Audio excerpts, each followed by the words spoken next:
Baik, Assalamualaikum warahmatullahi wabarakatuh. Kami dari kelompok 8, kelas J7D, akan mempresentasikan hasil karya ilmiah kami yang berjudul Efektivitas Senyawa Glabridin dalam Ekstrak Akar Manis sebagai Pencerah Kulit.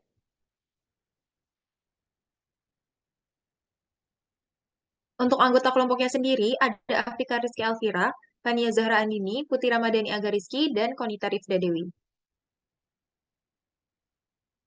Baik, untuk yang pertama ada latar belakang. Sinar ultraviolet atau sinar UV dari matahari dapat menyebabkan stres oksidatif dengan menghasilkan reaktif oksigen spesies atau ROS yang dapat menimbulkan berbagai macam efek negatif. Salah satunya adalah kanker. Oleh karena itu, untuk proteksi diri, kulit akan memproduksi melanin yang menjadikan warna kulit menjadi lebih gelap. Kemudian, salah satu upaya untuk mencerahkan warna kulit adalah dengan menghambat pembentukan melanin atau aktivitas melanogenesis yang diperantarai oleh penghambatan enzim tirosinase. Dan diketahui bahwa glisiriza glabra atau akar manis mengandung senyawa glabridin yang dapat digunakan sebagai pencerah kulit dengan cara menghambat melanogenesis tersebut. Oleh karena hal-hal tersebut, kelompok kami memutuskan untuk mengetahui efektivitas dari akar manis yang mengandung senyawa glabridin sebagai agen pencerah kulit.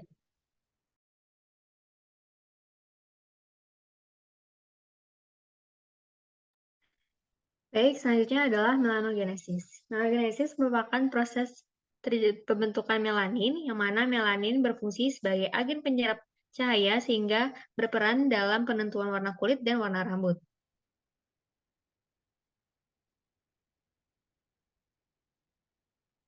Berikut bagian dari proses melanogenesis, yang mana diawali dengan perubahan tirosin oleh enzim tirosinase menjadi L-dopa, kemudian menjadi dopaquinon.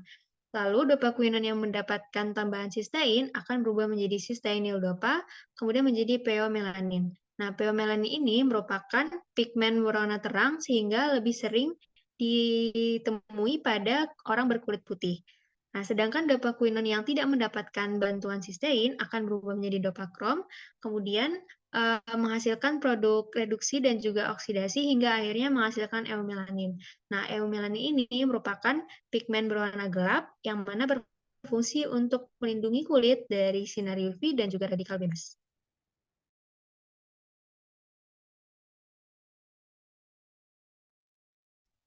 Baik, selanjutnya adalah mekanisme glabridin sebagai agen pencerah kulit.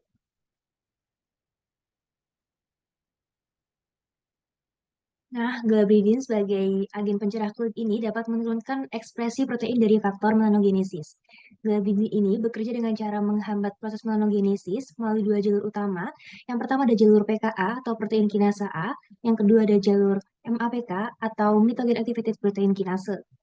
Kemudian, berbagai rangsangan seperti sinar UV yang berlebihan ini dapat meningkatkan sintesis melanin melalui kedua jalur tersebut. Untuk prosesnya, secara normalnya dari alpha MSH atau alpha melanocyte stimulating hormone ini akan menstimulasi reseptornya untuk mengaktifasi adenin siklase yang kemudian dapat meningkatkan produksi dari siklik AMP. Kemudian dari siklik AMP yang meningkat bisa menyebabkan terfosforasinya jalur PKA atau protein kinase A yang nantinya dapat mengaktifasi CREB atau siklik KMP response element binding protein. Selain itu, dari meningkatnya sil KMP juga dapat mengaktifasi jalur MAPK atau mitogen activated protein kinase yang kemudian dapat menghasilkan protein 38 dan juga enzim lainnya.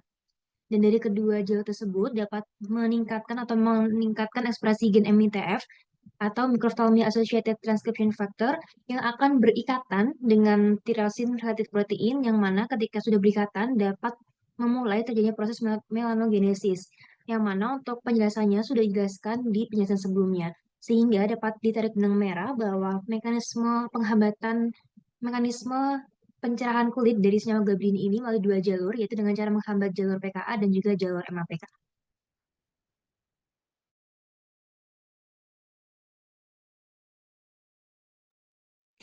Baik, selanjutnya yaitu hasil uji efektivitas glabridin sebagai pencerah kulit.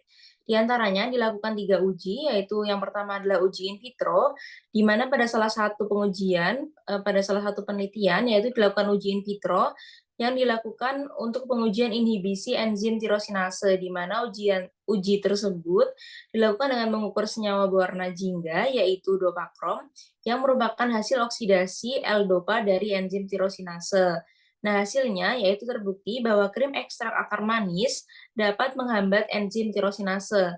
Lalu selanjutnya pada uji in vivo, yang mana salah satu penelitian menggunakan kulit bagian punggung tikus yang diberi paparan sinar UVA selama 60 menit, lalu dioleskan glabridin dengan konsentrasi yang berbeda dan dianalisis. Lalu hasil tersebut yaitu pemberian glabridin menunjukkan bahwa terdapat perbaikan pada kondisi kulit yang terpapar oleh sinar UVA. Lalu pada uji klinis, yang mana salah satu penelitian melakukan pengujian dengan metode prospektif pra dan juga pasca penggunaan krim ekstrak akar manis dan dilakukan analisis, yaitu menghasilkan hasil berupa penurunan skor pigmentasi yang signifikan selama pemakaian ekstrak akar manis. Lalu, untuk kesimpulannya, yaitu dapat ditarik 4 kesimpulan, di mana yang pertama, yaitu ekstrak akar manis mengandung metabolit sekunder yang memiliki potensi sebagai agen pencerah kulit. Lalu yang kedua, yaitu efek pencerah tersebut berasal dari glabridin yang merupakan senyawa isoflavon. Lalu yang ketiga, di mana mekanisme glabridin tersebut sebagai pencerah kulit diantaranya dengan menghambat produksi ROS dan juga menghambat tirosinase. Lalu yang keempat adalah hasil uji efektivitas yang telah dilakukan menunjukkan bahwa glabridin terbukti efektif dalam menghambat melanogenesis, sehingga dapat berpotensi untuk digunakan dalam pengembangan produk kosmetik pencerah kulit yang berasal dari ekstrak akar manis tersebut. Baik, sekian presentasi dari kelompok kami, kurang lebihnya dari kami mohon maaf. Terima kasih.